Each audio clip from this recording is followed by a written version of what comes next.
Бесінші күйеумен бағым жанар ма екен? Өмірде болған оқиға. Бүгін шаруадан қолым қалт еткенде, өзім басымнан өткен жайттарды замандастармен бөліспекке бекіндім. Менің басымнан кешкен оқиғаларым, бәлкім, басқаларға өнеге болар. Мен 5 рет тұрмыс құрған адаммын. Бірінші күйеуімді Алматыда оқып жүргенімде кезіктірдім. Ол профессорлық атағы бар, орта жастан асып кеткен адам еді. Ауылдан барған маған үлкен қаланың қым-қуыт тірлігіне үйрену қиын болды.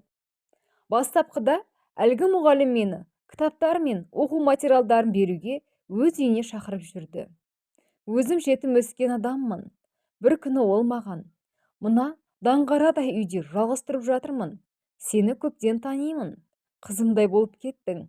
Менің бала-шағам кезінде шешесімен еріп кеткен. Шай басында шүйіркелесіп отыруға да серік керек. Осында тұрсаңшы" деп ұсыныс тастады. Мен бас тартқан жоқпын. Алматыда жайлы үйде тұрып оқудан кім бас тартсын? Профессордың ойы басқада екенін кейін ұқтым. Бара-бара ол маған жылы-жылы сөйлеп, шектен тыс қамқорлық таныта бастады. Оған қалай көніп қалғанымды өзім де білмей қалдым. Сөйтіп, екеуміз біраз уақыттан кейін ерлі-зайыптылардай күн кешіп жаттық. Күндердің күнінде мен жүкті екенімді түсіндім. Институтта бұл кезде мен туралы күбір-сыбыр басталды. Жылдамырақ академиялық демалыс рәсімдеп, оқудан шығып кеттім. Әлгі адаммен кәдімгі отбасына айналдық. Ол ылғи да маған баламыздың болашағы туралы әңгіме айтатын. Осы үйімді балама қалдырамын, соның атына жазып қоямын деуші еді ылғи да ол. Оны қатты сүймесем де кәдімгідей бауыр басып қалған едім. Және оның үйі туралы әңгімесі маған қатты ұнап жүрді. Ай күнім жетіп, дүниеге ұл бала келдім. Әкесінің қуанышында шек жоқ. Атын Серік деп өзі қойды. Іштей оқуымның бөгеліп қалғанына ренжісем де, сырт қарағанда біз жап-жасы отбасы болдық. Бірақ мұнымыз да ұзаққа бармады. Жолдасым кенеттен келген сырқаттан ойламаған жерден көз жұмды. Оның туған туыстарының бәрі оның өлімін менен көріп, "Сен жұттың албасты неме" деп қатты сөздер айтты. Содан оңтүстікте тұратын аға індері келіп, нотариусқа, сотқа барып, үйді өз аттарына жаздыртып алды. Менің баламның тегі әкесіне жазылса да, оны кісі құрлы көрген жан болған жоқ. Сөйтіп, мен далада қалдым. Сөйтіп, баламды құшақтап, ауылда тұратын әпкемді жағаламақ болдым. Қанша айтқанмен, туғаным емес пе? Әпкем баламды өзі алып қалып, мені оқуға жіберуге келісті. Жездем онша ұнатын қырамаса да, солай істейтін болдым. Сол жылы күзде оқуымды жалғастырдым. Бірақ көңілім балаға алаңдаулы болып, дұрыс оқи алмадым. Содан мейрамханаға даяршы болып, әрі еден жуып, сырттай оқуға ауысып кеттім. Есесіне, арасында балама киім-кешек, оны-мұны жіберіп тұратындай мүмкіндігім болды. Өкініштісі, мен сол кезде қайындарым қолыма ешбір құжат бермегендіктен, батылым жетіп, баламның әкесінің қайтыс болғанына байланысты зейнетақы рәсімдей алмадым. Сол кезде менің бар ойым оқуымды бітіруден гөрі баламды өз қолыма алу болатын. Бірақ ол үшін үйім болу керек. Алмаған үй қайдан келсін? Сондықтан баспаналы болудың жалғыз жолы үйі бар еркектің етегінен ұстау деп білдім. Сөйтіп жүріп, бір күні мейрамханада жүргізуші болып істейтін Саят деген жігітпен таныстым. Кейде мейрамхананың басшылары мені анда-мұнда жұмсайтын еді. Сондай кезде Саят екеуміз жолда әңгіме дүкен құратынбыз. Саят өзінің осы уақытқа дейін үйленбей жүргенін, жүрегі ешкімді қаламағанын, бірнеше көлігі, Қарағандыда пәтері, ауылда үйі барын айтып тамсандыратын еді. Бірте-бірте Саятқа қызыға бастадым. Маған Алматыда тұру шарт емес қой, үйім болса болды емес пе? Саят екеуміз жақын болып бара жаттық. Ол менің балама әке болуға дайын екендігін білдірді. Сөйтіп, бір күні ол мені үйіне апарып, келін қылып түсіретін болды.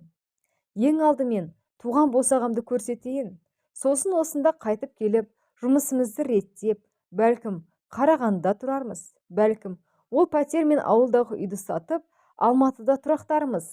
Өзің не қаласаң, сол болады ғой, деді ол. Бір күні оның ауылына тартып кеттік. Барсақ, Саяттың үйі өте жұпыны тұрады екен. Әкесі ащы суды ұнататын, мінезі шәркестеу адам көрінеді. Үйде әке-шешесіне қарайласып отырып қалған қарындасы бар. Алғашқы күні олар бізді көріп, қуана қарсы алғанымен, екінші күннен бастап проблема басталып кетті. Көміріміз жоқ, шөпке трактор керек, ақша келдің бе деген әңгімелер басталып кетті.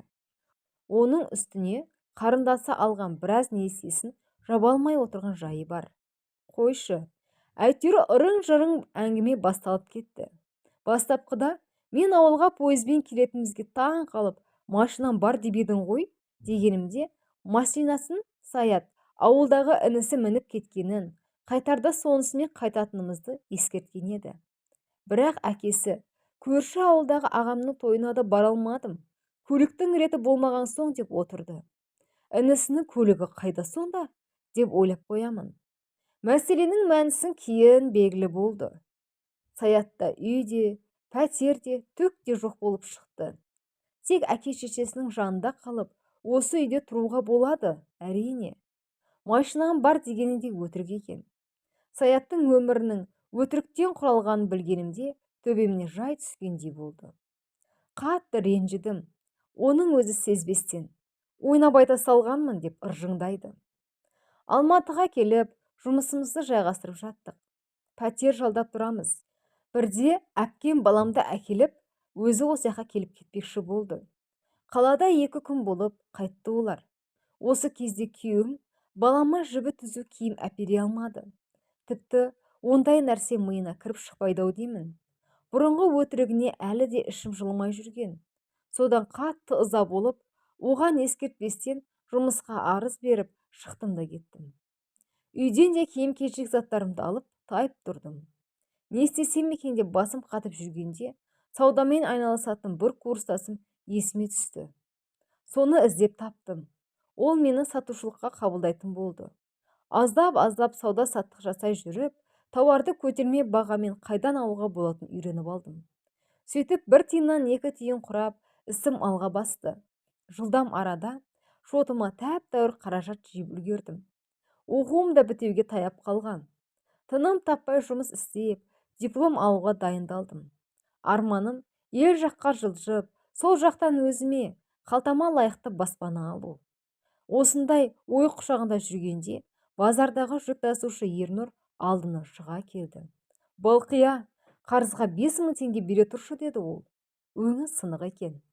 Не болған сұрап едім, әйелімен тұра алмай жүргенін, баласы келіп ақша сұрағандықтан соған ақша беретін айтты. Артынан сұрастырсам, Ернұрда әйелі ақша аз апарған күндері үйден қуып шығады екен. Ондай жайттар жалғаса бергендіктен Ернұр да үйіне безіп кетіпті. Барар жері болмаған соң, базар маңындағы жалдамалы барактарда жүрген көрінеді. Қой, жүр, ең болмаса біздікіне барып шай іш жақсылап деп Ернұрды үйге алып келдім. Ол жақсылап шомылып, терлеп тұрып шай ішті. Теледидар көріп жатып, мызғып кетіпті, оятпадым. Сол күйінше менің үйіме қонып қалды. Таңертеңгі шай үстінде Ернұрға оқуымды бітірген соң еліме жылжитын ойымды айттым. Осылайша ара-тұра ол менің үйіме жиі бас соғатын болды. Бір күні Ернұр маған сөз салды. Өзіңмен қайда болсаң да кетуге әзірмін. Маған дұрыс отбасы керек. Осылай жүре беремін бе қаңғырып, деп мұңайған жүзіне бажырайып енді ғана қараппын ғой. Ернұр өзі былай қарасаң көрікті, алып денелі келген жігіт екен-ау деп ойладым ішімнен. Сөйтіп араласып, кездесіп жүріп, менің дипломда тиді қолға. Жиынып, терініп, екеуміз қол ұстасып елге келдік. Ауылға жақын орналасқан шағын қаладан бірден пәтер жалдап, жұмыс қарастырдық. Маған мектептен орын, оған күзетшілік жұмыс табыла кетті. Бірақ Ернұрдың құжаттары әйелінің қолында қалып қойғандықтан біраз қиындықтар туындады. Жұмыс реттелген соң, ауылға барып апама рахметімді жаудыртып, жағалы киім кигізіп, баламды алып қайттық. Баланы мектепке беріп, Тап-тамаша жұбайлық өмір кешіп жаттық. Бір күні Ернұр: "Мына күзетшіліктің ақшасы да аз. Дұрыс жұмысқа тұруым керек қой. Алматы жаққа барып, құжаттарымды реттеп қайтайын" деді. Мен құптадым. Балам жанымда, алаңдайтын не бар? Ернұр құжаттарын реттеп келсе, мүмкін кейін оқытып та алармын деп жоспарларым тым жақсы еді. Құжаты жоқ болғандықтан автобусқа отырғызып жібердім. Сол кеткеннен мол кетті ол. Оралмады. Неге екенін кім білсін, қоңырау да соққан жоқ. Мен бұл кезде жүкті едім. Ернұрды әне келеді, міне келеді деп күте-күте шаршадым. Баламыз туылды, тәй-тәй басты, сүндетке отырды, мектепке барды, ал Ернұр келмеді. Тіпті хат та жазбады. 3 рет күйеуге тиді деген ат жақсы емес қой. Енді күйеуі құрысын деп бекіндім. Бірақ тағдыр жазса болмайды екен. Мектепте мұғалім болып істейтін Сәбит деген жігіттің әйелі қайтыс болған. Жалғыз қызын тәрбиелеймін деп қиналады да жүреді. Бір күні менен қызына базарға барып, мерекеге көйлек таңдап беруін өтінді. Кейін жұмыстан қолы босамай жатқанда қызын менің үйіме әкеп тастайтын болды. Бара-бара қызы маған бауыр басып, үйіне қайтқысы келмейтінді шығарды. Анасы жоқ қызды өзім де қимайтын болдым. Ол өсіп келеді, оған ана керек қой. Ақыл кеңес беретін адамы жоқ. Бұлай екі ортада сенделгенше, екі жарт бір бүтін болайық деп шештік. Сәбит екеуміз. Өкінішке орай, Сәбит өте қызғаншақ адам екен. Менің мектептегі дене шынықтыру пәні мұғалімдерінен, бұрынғы күйеулерімнен қызғанып, әр нәрсені сылтауратып, сепкінің астына алатын болды. Тіпті аздап қызыңқыраған кездері, мыналардың әкесі қаңғырып, қай төбеде қалды екен деп қалады. Сол күні полиция шақырып, Сәбитті қуып шықтым.